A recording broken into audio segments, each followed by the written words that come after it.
India का space programme उसके scientific spirit और टेक्नोलॉजिकल प्रोग्रेस को दिखाता है।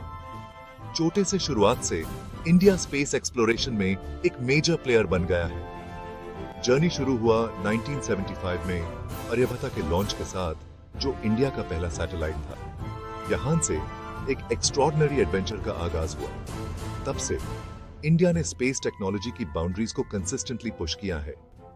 नेशन ने एम्बिशियस मिशंस पे काम किया है और सिग्निफिकेंट माइलस्टोन्स अचीव किए हैं। इन अचीवमेंट्स ने न सिर्फ ग्लोबल रिकॉग्निशन दिलाया है, बल्कि इंडिया में टेक्नोलॉजिकल एडवांसमेंट्स को भी बढ़ावा दिया है। इंडियन स्पेस रिसर्च ऑर्गेनाइजेशन यानी ISRO इस जर्नी में इंस्ट्रूमेंटल रहा है।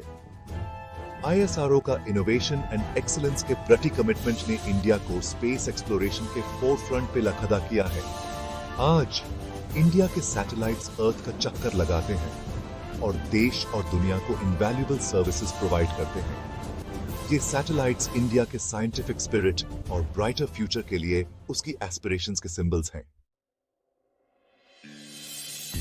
इंडिया के पास इस समय 50 से ज्यादा सैटेलाइट्स हैं जो अर्थ का चक्कर लगा रहे हैं। ये सैटेलाइट्स अलग अलग कामों के लिए यूज होते हैं, जैसे कि कम्युनिकेशन, नेविगेशन, अर्थ ऑब्जर्वेशन और साइंटिफिक रिसर्च। हर सैटेलाइट इंजीनियरिंग का एक कमाल है, जिसे स्पेस के हार्श कंडीशंस में काम करने के लिए डिजाइन किया गया है। ये सोफिस्टिकेटेड इंस्ट्रूमेंट्स और सिस्टम से लैसे होते हैं ताकि अपने स्पेसिफिक मिशंस को पूरा कर सके। इन सैटेलाइट्स का डेवलपमेंट और लॉन्च स्पेस टेक्नोलॉजी में इंडिया की बढ़ती हुई कैपेबिलिटीज को दर्शाता है। ये देश के फ्यूचर में एक सिग्निफिकेंट इन्वेस्टमेंट है, जो उसकी इकोनॉमिक ग्रोथ और नेशनल सिक्योरिटी में योगदान देते हैं। जैसे जैसे इंडिया अपना स्पेस प्रोग्राम एक्सपैंड करता रहेगा, उसकी सैटेलाइट फ्लीट अनडाउटेडली बढ़ती रहेगी और लीडिंग स्पेस फेयरिंग नेशन के रूप में देश की पोजीशन और मजबूत होती जाएगी। GSAT सीरीज के सैटेलाइट्स इंडिया के कम्युनिकेशन नेटवर्क की बैकबोन है। ये सैटेलाइट्स प्योर डैश में क्रूशियल कम्युनिकेशन लिंक्स प्रोवाइड करते हैं, रिमोट एरियाज को कनेक्ट करते हैं और वाइटल सर्विसेज को इनेबल करते हैं। GSAT satellites television broadcasting, telephony और इंटरनेट कनेक्टिविटी को फैसिलिटेट करते हैं। डिजास्टर मैनेजमेंट में इनका बहुत बड़ा रोल है, क्योंकि ये इमरजेंसीज के दौरान कम्युनिकेशन इनेबल करते हैं। ये सैटेलाइट्स एडवांस ट्रांसपॉन्डर से लैसे होते हैं, जो वेरियस फ्रीक्वेंसी बैंड्स में ऑपरेट करते हैं, जिससे वाइड कवरेज और रिलायबल कम्युनिकेशन इंश्योर होता है। GSAT सीरीज डिजिटल डिवाइड को खत्म करने और अपने सिटीजन्स को एम्पावर करने के लिए इंडिया के कमिटमेंट को दर्शाता है। अपनी सर्विसेज के थ्रू GSAT सैटेलाइट्स ने इंडिया में कम्युनिकेशन में रेवोल्यूशन ला दिया है, लोगों को पास लाया है और नेशनल डेवलपमेंट को बढ़ावा दिया है। इनसैट सीरीज इंडिया की सबसे बड़ी और सबसे वर्सेटाइल सैटेलाइट कॉन्स्टलेशन है। ये सैटेलाइट्स अलग अलग सर्विसेज प्रोवाइड करते हैं, जैसे कि मीटियोरोलॉजी, कम्युनिकेशन और broadcasting. INSAT satellites sophisticated instruments से लैसे होते हैं ताकि वेदर पैटर्न्स को मॉनिटर किया जा सके, नेचुरल डिजास्टर्स को प्रिडिक्ट किया जा सके और अर्ली वार्निंग्स प्रोवाइड किया जा सके। डिजास्टर प्रिपेयर्डनेस एंड मिटिगेशन में इनका बहुत बड़ा रोल है। ये काउंटलेस लाइव्स बचाते हैं। अपने मीटियोरोलॉजिकल एप्लीकेशंस के अलावा इनसैट सैटेलाइट्स टेलीकम्युनिकेशन और ब्रॉडकास्टिंग सर्विसेज को भी सपोर्ट करते हैं। ये टेलीविजन प्रोग्राम्स बीम करते हैं, टेलीमेडिसिन को फैसिलिटेट करते हैं और रिमोट एरियाज को इंटरनेट कनेक्टिविटी प्रोवाइड करते हैं। इनसैट सीरीज नेशनल डेवलपमेंट और सोसाइटल बेनिफिट के लिए स्पेस टेक्नोलॉजी को यूटिलाइज करने के लिए इंडिया के कमिटमेंट को दर्शाता है। Section 5 Navigating Our World The Precision of IRNSS Indian Regional Navigation Satellite System, जिसे नाविक भी कहा जाता है, इंडिया का खुद का इंडिपेंडेंट नेविगेशन सिस्टम है। ये इंडिया और उसके आसपास के रीजन में एक्यूरेट पोजिशनिंग, नेविगेशन और टाइमिंग सर्विसेज प्रोवाइड करता है। IRNSS में 7 सैटेलाइट्स का एक कॉन्स्टलेशन है, जो मिलकर प्रिसाइज लोकेशन इंफॉर्मेशन प्रोवाइड करते हैं। ये सिस्टम फॉरेन नेविगेशन सिस्टम्स पर इंडिया की डिपेंडेंस को कम करता है, जिससे नेशनल सिक्योरिटी और सेल्फ रिलायंस बढ़ती है। IRNSS का यूज अलग अलग सेक्टर्स में होता है, जैसे कि ट्रांसपोर्टेशन, एविएशन, एग्रीकल्चर और डिजास्टर मैनेजमेंट। ये शिप्स और एयरक्राफ्ट के लिए प्रिसाइज नेविगेशन इनेबल करता है, एग्रीकल्चर में रिसोर्स मैनेजमेंट को ऑप्टिमाइज करता है और सर्च एंड रेस्क्यू ऑपरेशंस में मदद करता है।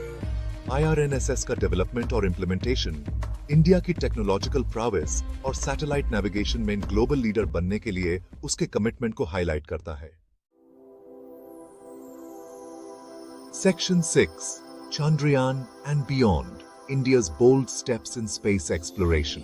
इंडिया का स्पेस प्रोग्राम अर्थ ऑर्बिट से पारे तक जाता है और स्टार्स तक पहुंचता है, एम्बिशियस मिशंस जैसे कि चंद्रयान और मंगलयान के साथ। चंद्रयान 1, इंडिया का पहला लूनर मिशन, ने हिस्ट्री बनाई थी मून पर वाटर मॉलिक्यूल्स डिस्कवर करके। इस ग्राउंड ब्रेकिंग डिस्कवरी ने मून के बारे में हमारी अंडरस्टैंडिंग को बदल दिया और लूनर एक्सप्लोरेशन के लिए नए रास्ते खोल दिए। चंद्रयान 2 अपने फाइनल लैंडिंग अटेम्प्ट में फेलियर के बावजूद वैल्यूएबल डेटा प्रोवाइड करता है और कॉम्प्लेक्स स्पेस मिशंस में इंडिया की कैपेबिलिटीज को दर्शाता है। Mangalyaan, India's Mars orbiter mission, ने एक और हिस्टोरिक अचीवमेंट हासिल की और इंडिया मार्स तक सक्सेसफुली पहुंचने वाला पहला एशियन नेशन बन गया। ये मिशंस डीप स्पेस एक्सप्लोरेशन में इंडिया की बढ़ती हुई कैपेबिलिटीज को शोकेस करते हैं और फ्यूचर जनरेशंस के साइंटिस्ट्स और इंजीनियर्स को इंस्पायर करते हैं। इंडिया का स्पेस एक्सप्लोरेशन का ये मिशन नेशनल प्राइड से बढ़कर है। ये ह्यूमन नॉलेज की बाउंड्रीज को पुश करने और कॉस्मोस में अपनी जगह को समझने के बारे में है। Empowering a nation, the impact of Indian satellites. Indian satellites का Indian society पर profound impact रहा है और इन्होंने नेशन को एम्पावर किया है। इन्होंने कम्युनिकेशन में रेवोल्यूशन ला दिया है, डिजास्टर मैनेजमेंट को एनहांस किया है और इकोनॉमिक ग्रोथ को बढ़ावा दिया है।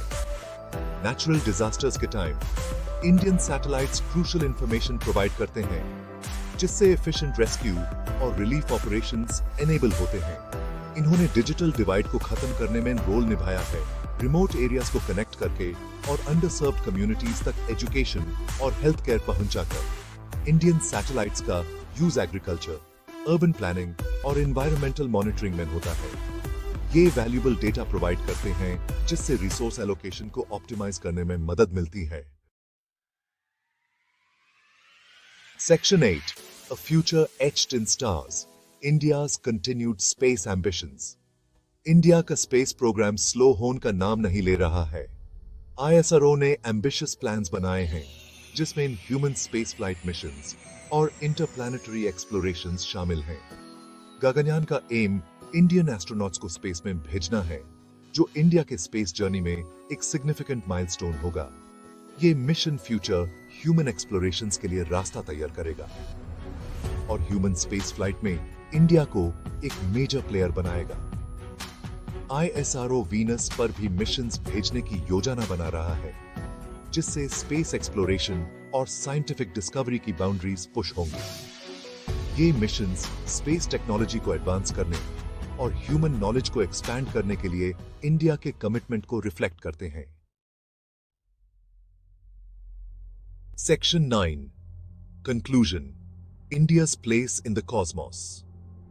अपनी छोटी सी शुरुआत से लेकर लीडिंग स्पेस फेयरिंग नेशन के अपने करंट स्टेटस तक, स्पेस एक्सप्लोरेशन में इंडिया का जर्नी उसके साइंटिफिक स्पिरिट, टेक्नोलॉजिकल प्रोग्रेस और अनवेवरिंग डिटर्मिनेशन का प्रमाण है। इंडिया के सैटेलाइट्स जो ऊपर आसमान में चक्कर लगा रहे हैं, देश की प्रोग्रेस और ब्राइटर फ्यूचर के लिए उसके कमिटमेंट के सिंबल्स हैं। ये टेक्नोलॉजिकल मार्वल्स इन वैल्यूएबल सर्विसेज प्रोवाइड करते हैं, देश को कनेक्ट करते हैं, उसके सिटीजन्स की रक्षा करते हैं और उसके लोगों को एम्पावर करते हैं। जैसे जैसे इंडिया कॉस्मोस को एक्सप्लोर करता रहेगा, उसके एंडेवर्स आने वाली जनरेशंस को इंस्पायर करेंगे और यूनिवर्स जिसमें हम रहते हैं, उसकी नॉलेज और अंडरस्टैंडिंग के ग्लोबल परस्यूट में योगदान देंगे। कॉस्मोस में इंडिया की जगह ग्रोथ, डिस्कवरी और कोलैबोरेशन की है और जैसे जैसे ये नेशन स्टार्स तक पहुंच रहा है, ये अपने साथ 1 बिलियन ड्रीम्स की एस्पिरेशंस लेकर जा रहा है। और एक ऐसे फ्यूचर के पाथ को इल्यूमिनेट कर रहा है जो इन्फिनिट पॉसिबिलिटीज से भरा